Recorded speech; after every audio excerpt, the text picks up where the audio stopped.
My fiancée said, "Your brother makes me laugh." I said, "Laugh at this," sold the ring, canceled venues in her name, exposed them at Thanksgiving, and I smiled when funny got her pregnant, then disappeared. "Hey, Reddit. Your brother really makes me laugh," she said, scrolling through her phone at our kitchen table, not even looking at me. I was holding the venue contract in my hand. 3 months until our wedding. $52,000 already spent between deposits, the dress alterations, the photographer's retainer. I set the paper down slowly. "That's the 3rd time you've said that this week," I told her. She finally looked up. "Said what?" "That Trevor makes you laugh." She smiled.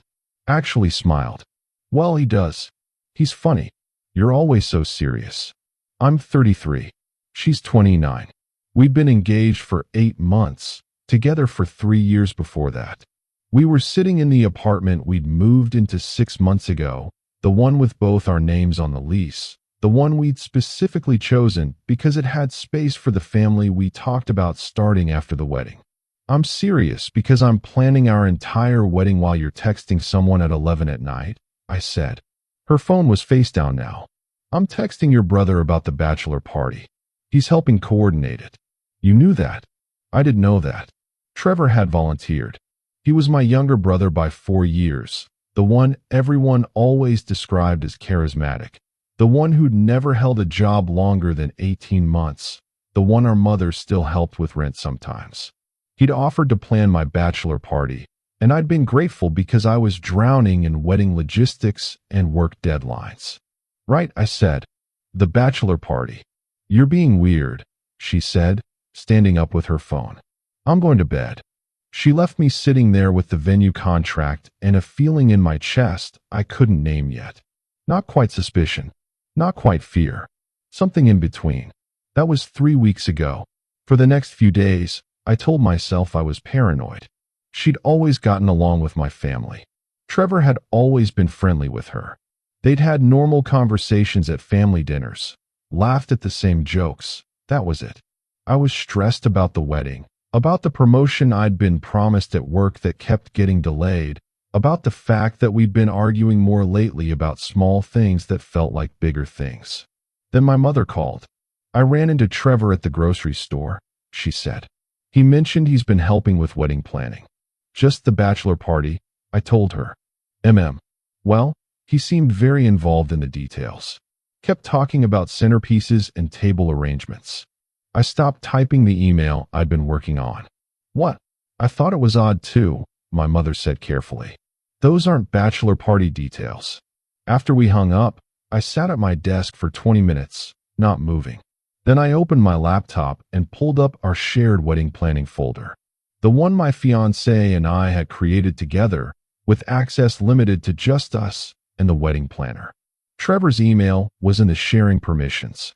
Added 3 months ago. I stared at the screen until my eyes burned. Then I checked the edit history. Trevor had commented on 17 different documents. Suggested changes to the seating chart. Asked questions about the menu. Left a note on the honeymoon itinerary document that said, "This resort looks amazing." Lucky guy. That night, when she got home from work, I was sitting in the dark living room. "Why is Trevor in our wedding planning folder?" I asked. She froze in the doorway, grocery bags in her hands. For just a second, I saw something cross her face.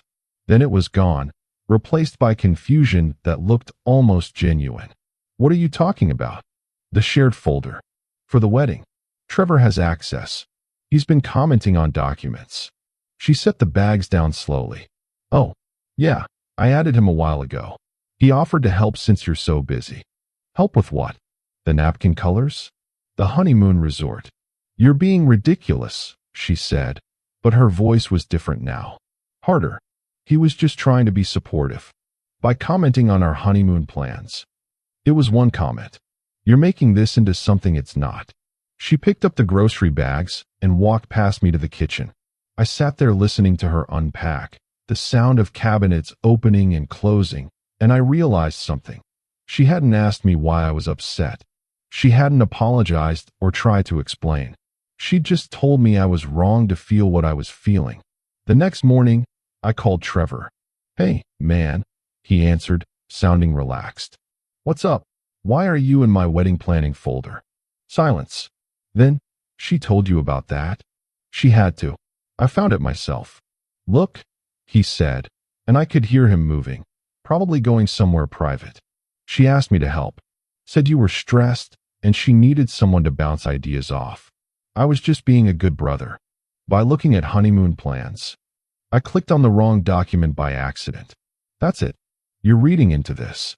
"Am I?" "Yeah, you are. You're stressed about the wedding, and you're looking for problems where there aren't any. She loves you, man.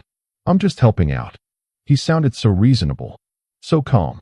For a moment, I almost believed him, almost let it go. But there was something in the way he said, "She loves you," that felt wrong. Like he was trying to convince himself as much as me. "If you're just helping," I said slowly, "why didn't you tell me about it?" "Because I knew you'd react like this. You've always been the jealous type." I hung up. I wasn't the jealous type. I'd never been the jealous type. In 3 years together, I'd never questioned her about male friends, never checked her phone, never made her feel like she couldn't have her own life. But Trevor saying that, so casually, like it was a known fact about me, that's when I started to understand something was very wrong. That weekend, she went to help her sister move. Said she'd be gone all day Saturday. I stayed home, told her I needed to catch up on work. What I actually did was sit on our couch and think about everything that had felt slightly off for the past few months. How she'd started going to the gym at different times than usual. How she'd gotten her hair done twice in 1 month. How she'd bought new underwear and I'd only seen her wear it once. How Trevor had started showing up to family dinners alone, even though he'd had a girlfriend for 6 months who suddenly was never mentioned anymore. Small things. Individually, they meant nothing. Together, they formed a picture I didn't want to see. Around noon, I drove to her sister's place. Not because I didn't trust her, I told myself. Just because I wanted to help. Be supportive. Maybe surprise her with lunch. Her car wasn't there. I called her sister. "Hey, how's the move going?" "What move?" she asked. My hands went numb on the steering wheel. "The move. Today. Isn't that where?" "I'm not moving," her sister said. I haven't talked to her since Tuesday. I thanked her and hung up. Then I sat in my car outside her sister's empty driveway and tried to think of innocent explanations. Maybe she'd gotten the dates wrong. Maybe her sister was confused. Maybe. My phone rang. Trevor's name on the screen. I answered without saying anything. "You at her sister's place?" he asked. My blood went cold. "How did you know that?" "She just called me, panicked. Said her sister called her asking about a move that doesn't exist. Said you must have checked up on her." He sounded angry now. "You need to stop this, man. You're going to ruin your relationship." "Where is she, Trevor?" "I don't know. Maybe she just wanted a day to herself. Maybe she's tired of you being so controlling." "I'm controlling? I'm controlling because I drove to help with a move she lied about. You're controlling because you can't let her breathe without questioning her every move." I hung up again. Sat there breathing hard, trying to process. Trevor had known immediately where I was and why, which meant she'd called him first. Not to explain, not to apologize, to warn him that I was checking up on her. An hour later, she came home. I was sitting at the kitchen table again. "Where were you?" I asked. "At my sister's." "I told you, your sister's not moving." I called her. She went pale. Actually pale. Then red. "You called her? You're checking up on me now. You lied to me." "I needed space," she shouted. "I needed 1 day to myself without you hovering over every detail of this wedding." So I drove around. Went to the mall. Had coffee. "I'm sorry I lied, but you've been suffocating me." It sounded true. It sounded real. Her eyes were wet. Her voice was shaking, and everything in me wanted to believe her. Wanted to apologize for being suspicious, for checking up on her, for making her feel like she couldn't have space. "Okay," I said quietly. "I'm sorry. I didn't mean to make you feel suffocated." She came over and hugged me. Put her face against my neck. "I love you. I'm just stressed about the wedding. About everything changing. Can we press pause on all this fighting?" "Yeah," I said. "We can." She kissed me. We ordered takeout, watched a movie on the couch like we used to. She fell asleep with her head on my shoulder, and I sat there thinking maybe this was just wedding stress. Maybe Trevor really was just helping. Maybe I was the problem. I almost believed it. For 2 whole days, I believed it. Then I found her second phone. She'd left her purse in the living room when she went to shower. I wasn't looking for anything. I was looking for gum. I opened the front pocket, and there it was, a cheap prepaid phone, the kind with no contract, no trail. My hands were shaking when I picked it up. It wasn't locked. The only contact saved was T. I opened the messages. 3 months of texts. Hundreds of them.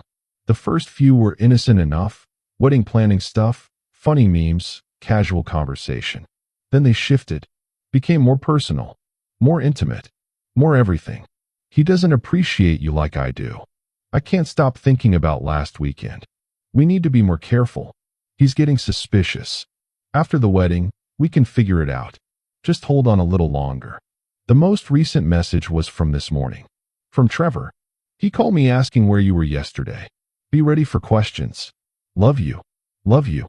I sat on the floor holding this phone, reading message after message, and something inside me turned completely cold. Not hot with anger. Not shaking with hurt. Just cold. Clear. Detached. I heard the shower turn off. Heard her singing softly in the bathroom.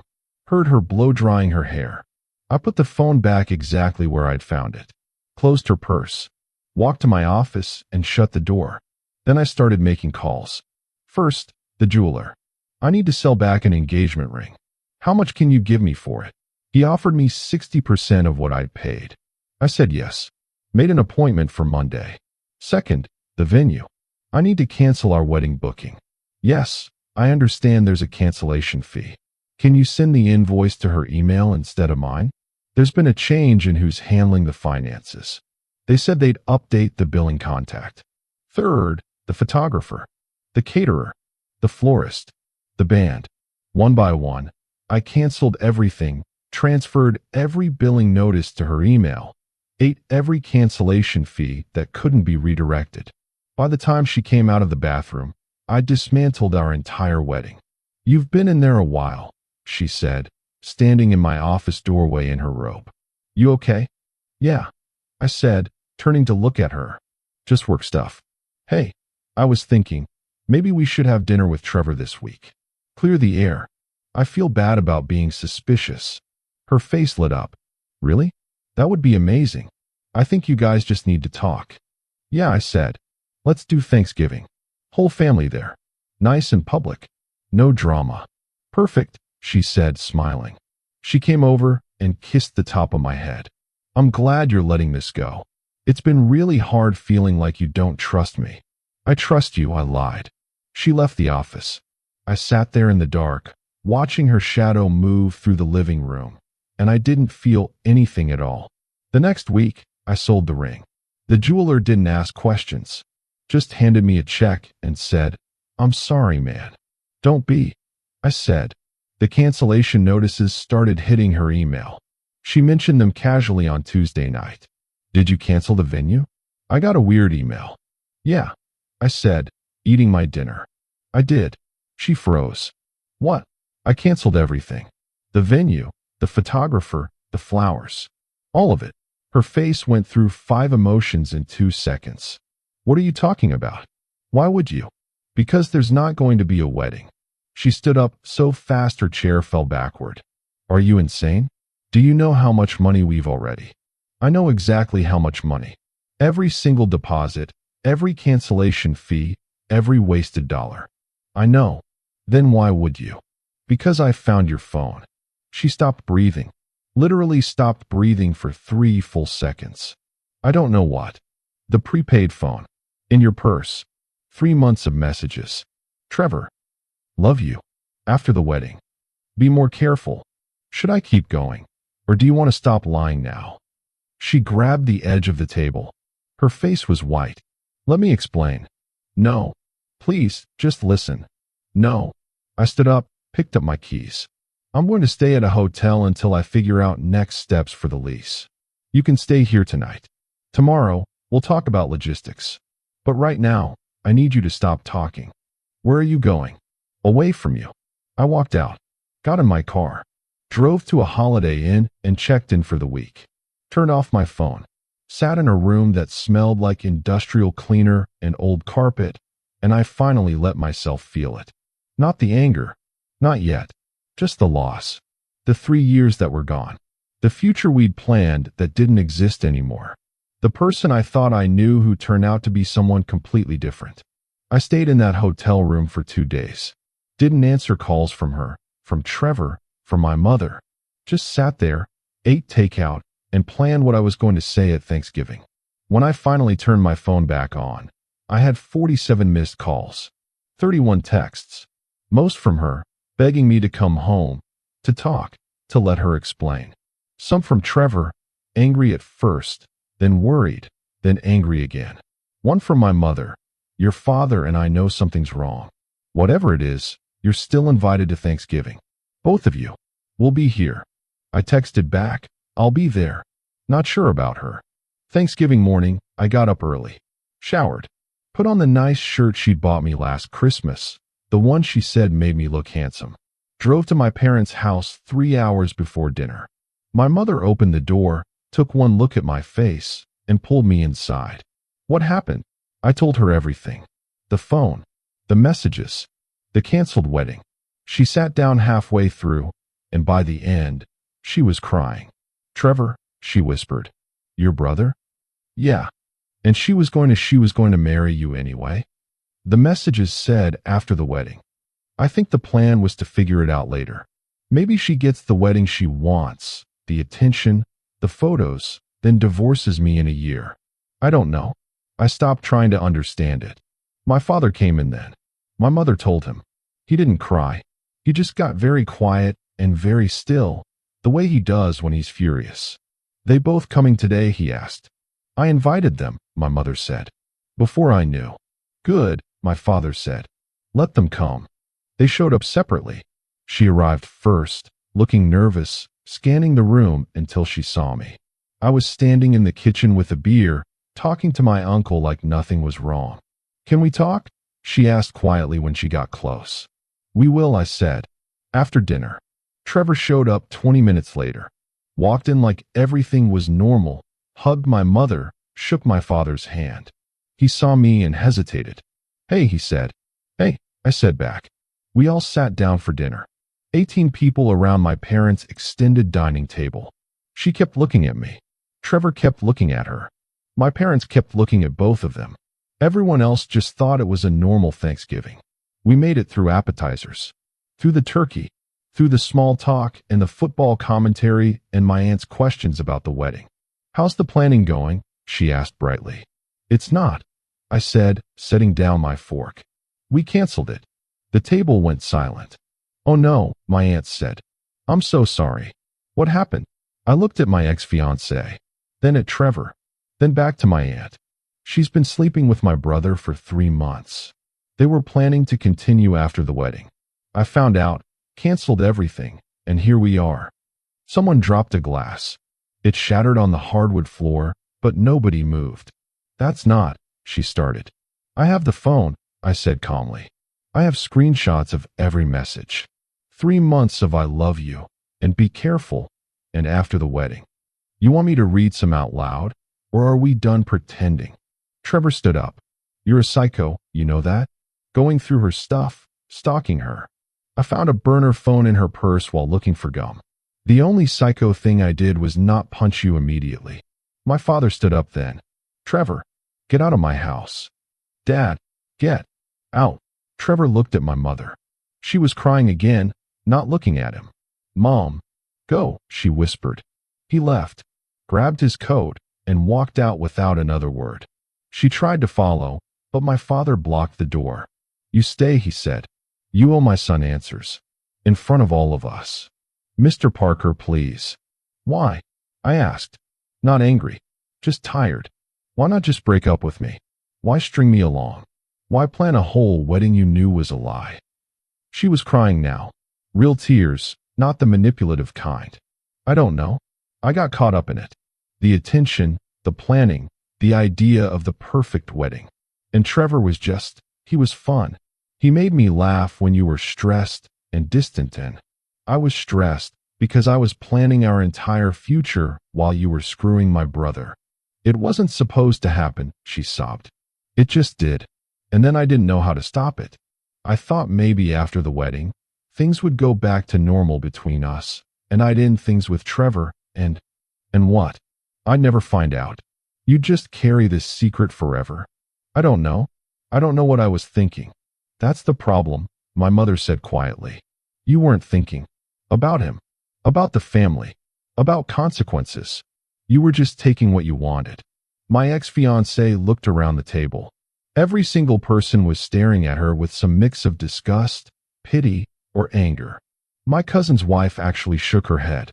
I should go, she whispered. Yeah, I said. You should. She grabbed her purse and left. I heard her car start, heard the tires on the gravel driveway. Then silence. My aunt picked up her wine glass. Well, anyone want pie? The tension broke. A few people laughed. We cleaned up the broken glass. My uncle made a joke about Jerry Springer. My mother hugged me for a long time. We didn't finish dinner. Half the family left early, unsure what to say.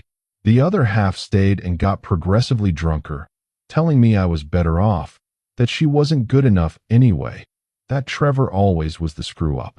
I didn't drink. I just sat there feeling nothing, watching my family try to make me feel better, knowing nothing would really feel better for a long time. That was 7 months ago. I moved out of our apartment, broke the lease early, ate the penalty. She moved back in with her parents. We split the furniture through text messages, no lawyers, no drama left to fight about. Trevor moved 2 states away, blocked all of us on everything. My mother still cries sometimes when she thinks about it. Last month, my father ran into her at the grocery store. She was 6 months pregnant. He didn't say anything, just told me later that night over the phone. I did the math in my head. 6 months pregnant meant she got pregnant in July, 3 months after everything blew up, which meant Trevor hadn't disappeared immediately after Thanksgiving like I'd thought. They'd stayed together, at least for a little while. Did she say anything? I asked. She said congratulations. I guess she heard about your promotion. I'd finally gotten it. 3 months after the engagement ended. The promotion I'd been working toward for 2 years, the one that came with a 20% raise in my own office. The one I'd been chasing partly to give us the life she said she wanted. Did you say anything back? I asked. I asked if Trevor was excited about being a father, my father said. She got very quiet. Then she said he wasn't involved, that he'd left when she told him. He left. Apparently, being funny and making her laugh wasn't the same as being ready for responsibility. Who knew? I should have felt something then. Satisfaction, maybe. Vindication. Some kind of dark joy at their misery. But I didn't feel anything. Not for her. Not for Trevor. Not even for the baby that would grow up with a father who ran away and a mother who destroyed her life for someone who wouldn't even stay. You okay? My father asked. Yeah, I said. I'm good. And I was. I had my job. My own apartment downtown, small but mine. A new gym routine. A therapist I saw every other week who helped me work through the trust issues and the family issues and the part where I kept wondering what I'd done wrong. Eventually, she helped me understand I hadn't done anything wrong. That some people just make selfish choices and you can't love someone into not being selfish. You can only protect yourself from the consequences. Last week, my mother asked if I'd ever consider reaching out to Trevor. Maybe in a year or two, when things weren't so fresh. I told her no. Not out of anger. Not out of punishment. Just because some bridges, once burned, can't be rebuilt. And shouldn't be. I haven't dated anyone since. Haven't really wanted to. My friends keep trying to set me up, and I keep saying I'm not ready. Truth is, I might not be ready for a long time. And that's okay. Sometimes I think about the wedding that didn't happen. The venue I canceled. The photographer who sent me an email months later saying he was sorry things didn't work out. The ring money that's sitting in my savings account, untouched, waiting for nothing in particular. Mostly, I think about the moment I found that phone. How everything I believed about my life changed in 30 seconds. How trust, once broken that completely, doesn't heal. It just leaves a scar where it used to be. I don't miss her. That's the strangest part. I thought I would.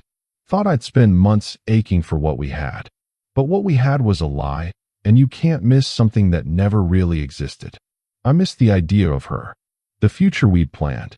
The kids we talked about. The life I thought we were building. But her? The actual person who looked me in the eye every day while texting my brother, "I love you." No, I don't miss that person at all. My uncle saw me at a family barbecue last weekend and asked how I was doing. Really doing. "I'm good," I said. "You sure?" "Because it's okay not to be." "I know, but I am. I promise." He studied my face for a long moment, then nodded. "Yeah, you are. You're going to be fine, kid." He was right. I am going to be fine. I already am fine. Not the same as I was before, but fine nonetheless. Different. Clearer. Less naive. If you've ever had someone you loved look you in the eye and lie without flinching, you understand why some betrayals don't just hurt, they teach. They teach you that love isn't enough if the other person doesn't respect you. That forgiveness isn't always healing. That sometimes the kindest thing you can do for yourself is walk away and mean it. And if you found any part of this familiar, if you've lived through something that broke you but didn't destroy you, then you already know what I know. We survive. We rebuild. We don't forget, but we do move forward. If you want to hear more stories about real people working through complicated situations, you're welcome to subscribe. No pressure, just an invitation.